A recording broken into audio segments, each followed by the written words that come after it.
चैत्री नवरात्रे का 5वां दिन रहा है, और मान लो कि आपके घर में किसी बच्चे की, लड़के की या लड़की का या मंगल विवाह नहीं हो रहा हो या शादी नहीं हो रही हो, या उस लड़के लड़की के लिए बहुत प्रयास कर लिया आपने और उसकी शादी हो ही नहीं रही, अथक प्रयास आपने कर लिया और उसका मंगल विवाह नहीं हो रहा, तो ये देवी भागवत में स्पष्ट कहा गया, देवी भागवत में वर्णन किया गया है,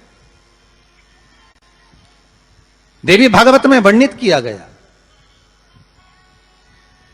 और देवी भागवत में कहा गया कि आम का जो पत्ते होते हैं, आम का जो पत्ता होता है, आम का जो पल्लव होता है, उस आम के पत्ते पर हल्दी और सिंदूर,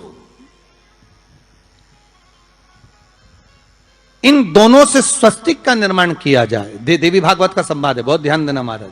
जिन कन्याओं का विवाह ना हो पंचमी के दिन, नवरात्रे की कोई सी भी पंचमी, मतलब जो पंचमी तिथि पड़ेगी, कोई भी नवरात्रा हो, चाहे वो 4 नवरात्रे में से, चाहे वो पौष का हो, अश्विन का हो, चैत्र का हो, आषाढ़ का हो, किसी भी नवरात्रे में आप कर सकते हैं। एक पान के पत्ते पर, एक ही पत्ते पर जो 2 स्वस्तिक बनेंगे, एक हल्दी का बनेगा, एक सिंदूर का बनेगा।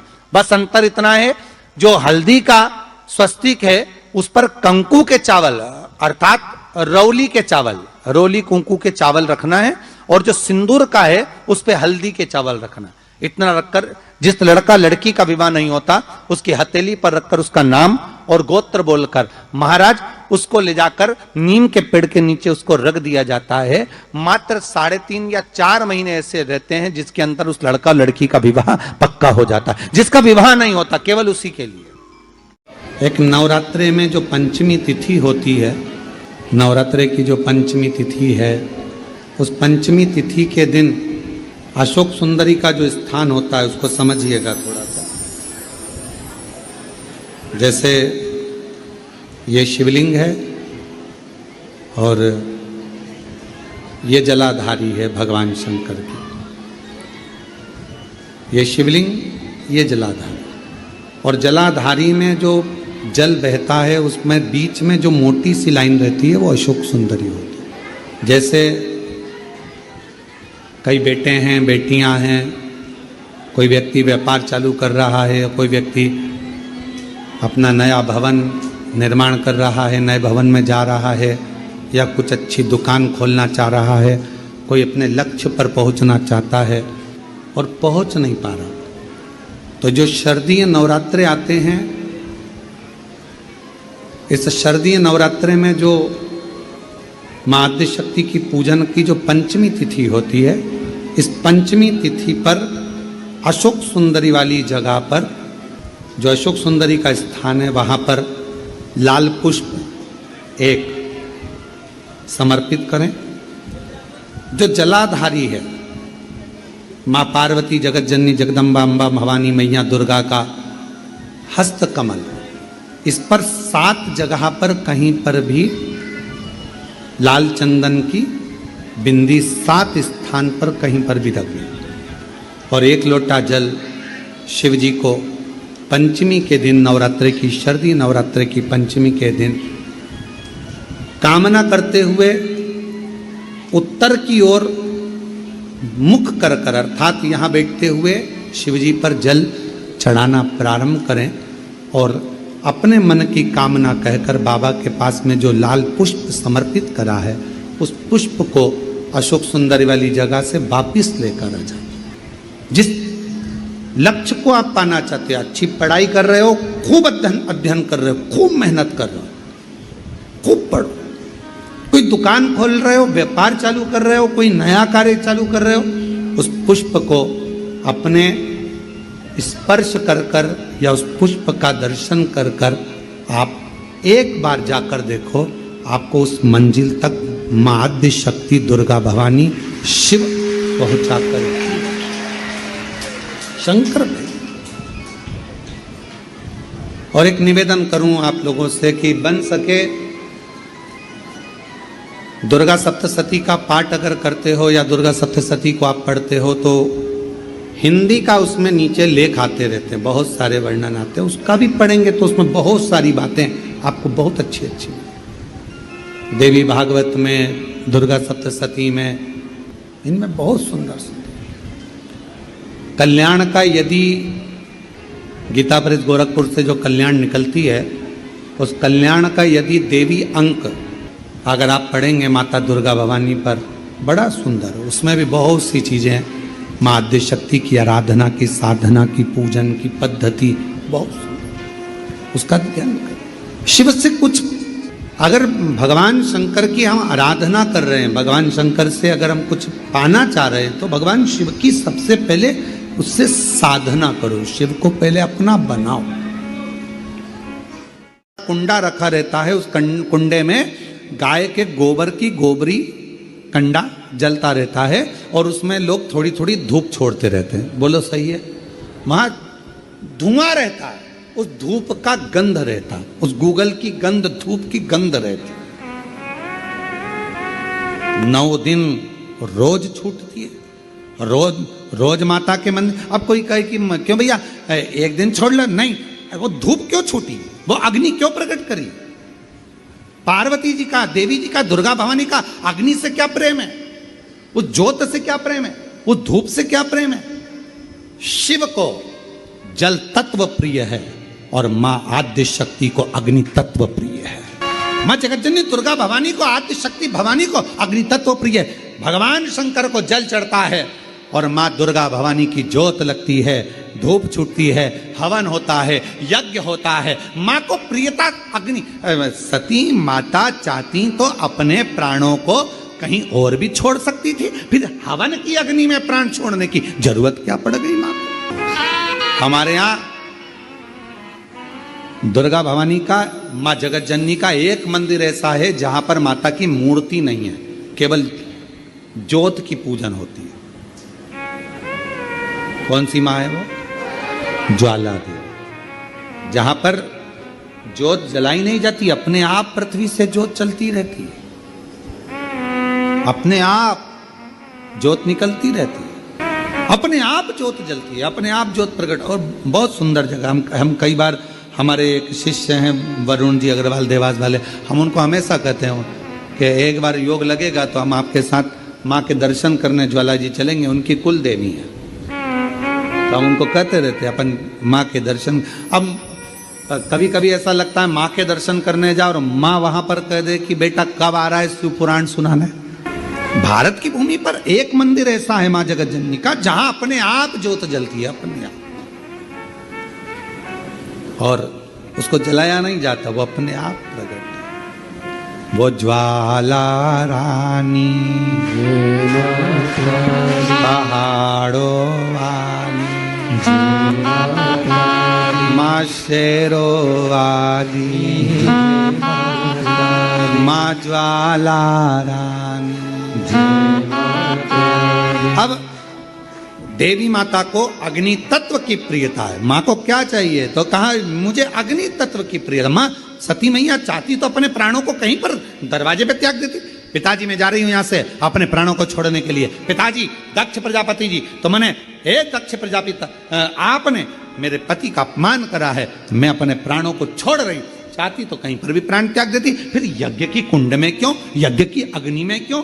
क्योंकि माँ को वो अग्नि तत्व प्रिय है, अग्नि तत्व। मां जानकी जी की परीक्षा काय में हुई? जम के बोलो जरा, अग्नि।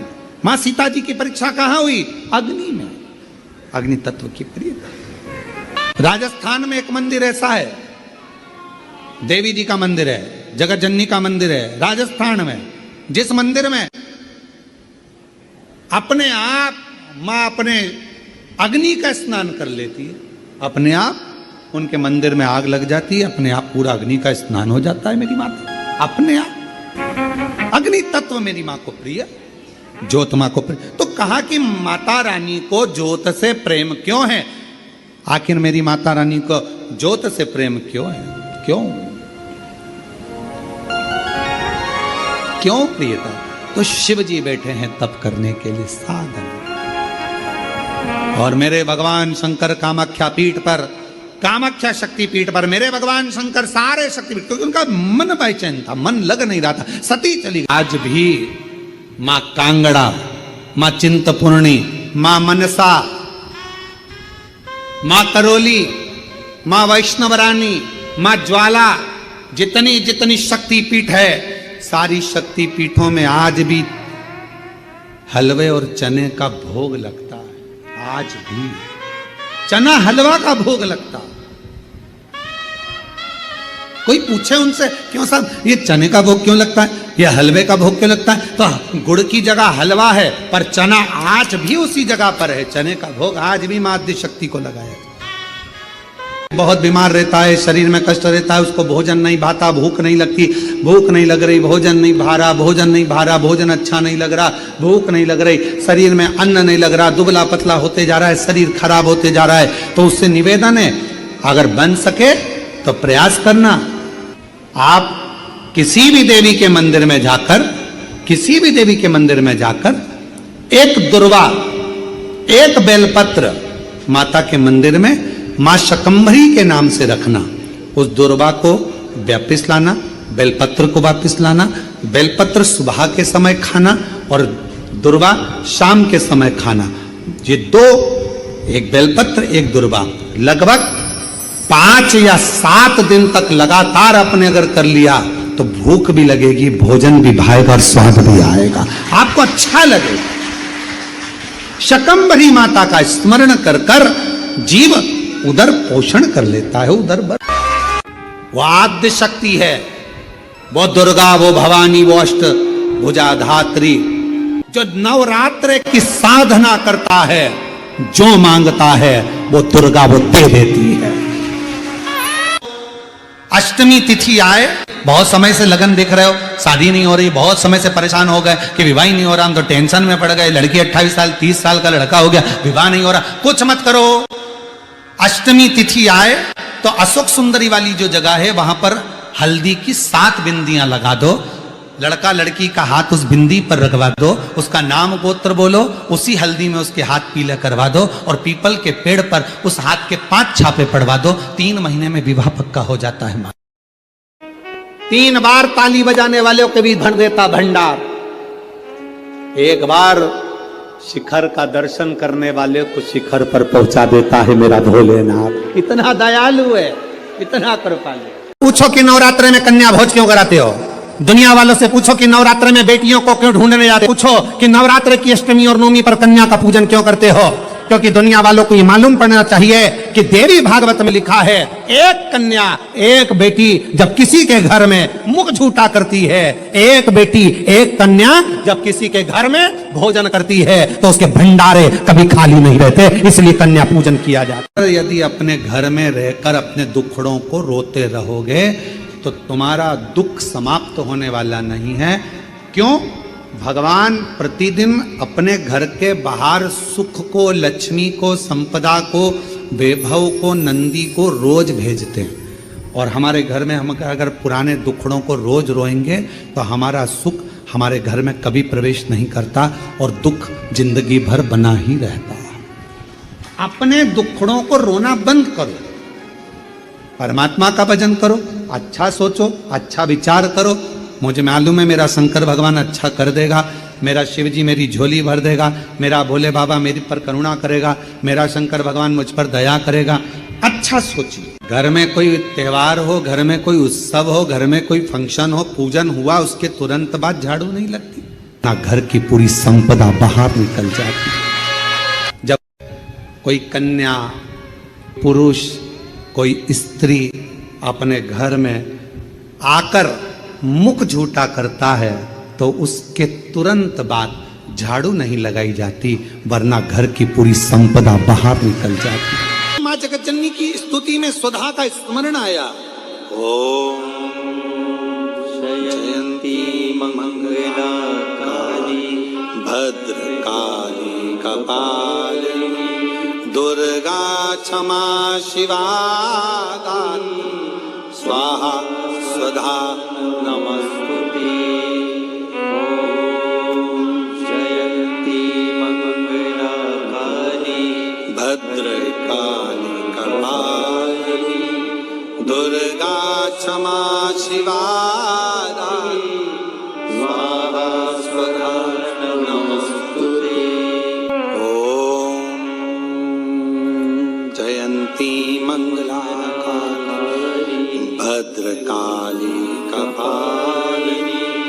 दुर्गा क्षमा शिवा काली स्वाहा स्वधा नमस्तुते स्वाहा स्वधा नमस्तुते स्वाहा स्वधा नमस्तुते स्वाहा स्वधा नमस्तुते ओम जयंती मंगलाकारिणी भद्रकाली कपालिनी दुर्गा क्षमा शिवा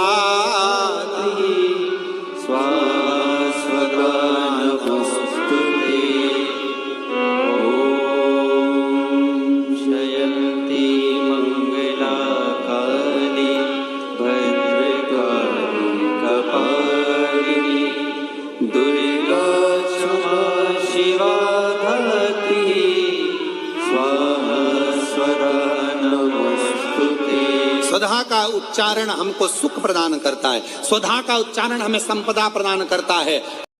भगवान शंकर ने माता पार्वती से कहा था, पार्वती जब मनुष्य रोग से ग्रसित होगा, यह मानव का शरीर जब रोगों से घिर जाएगा, तब तेरे फेंके हुए कुंदुक नाम का अगर वो स्मरण करेगा और कुंद कैश्वर का नाम लेकर एक लोटा जल लाल चंदन मिलाकर मेरे शिवलिंग पर समर्पित करेगा, तो वो रोग से मुक्त हो जाएगा। कल उसी घड़ी उसी क्षण शिव ने कहा, पार्वती आज तुमने पूरे कैलाश को सेट कर कर जमा कर उनका भरण पोषण किया है, जो तुम्हारे नाम का उच्चारण करेगा वो कितना भी बिखरा हुआ क्यों ना हो, हृदय से टूटा हुआ क्यों ना हो, उसकी दुकान उसका व्यापार चाहे कितना भी बिखर गया हो, अगर प्रतिदिन एक दुर्वा वो चंद्र घंटा के नाम से अगर मुझे समर्पित करेगा, तो उसका घर परिवार व्यापार मैं खुद सेट करते चले जाऊंगा, जमाते चले जाऊंगा। तो ये नाम कोई साधारण नाम नहीं है, चंद्र घंटा का नाम। आज से नवरात्रे प्रारंभ हुए हैं, 9 दिन तक। अगर आपको ऐसा लगता है कि शिवजी आप बाबा मेरी नहीं सुन रहा, बहुत संघर्ष का जीवन चल रहा है, बहुत परेशानी का जीवन चल रहा है, बहुत कष्ट का जीवन चल रहा है और कोई मंजिल, कोई राह, कोई मार्ग दिख ही नहीं रहा, तुम्हारा कैसा भी दुख है, जो आज से 9 दिन तक का एक नियम ले लो। मुझे शिवजी के मंदिर में अशोक सुंदरी वाली जगह पर एक बेलपत्र माँ हेमवती माता के नाम से, कौन सी माता? हेमवती, माँ हेमवती के नाम से एक बेलपत्र अशोक सुंदरी वाली जगह पर समर्पित करूंगी। 9 दिन का एक नियम धारण करो और 12वें या 15वें दिन आप देखिए आपका जो दुख है मेरा बाबा उसको काट कर ही रहा।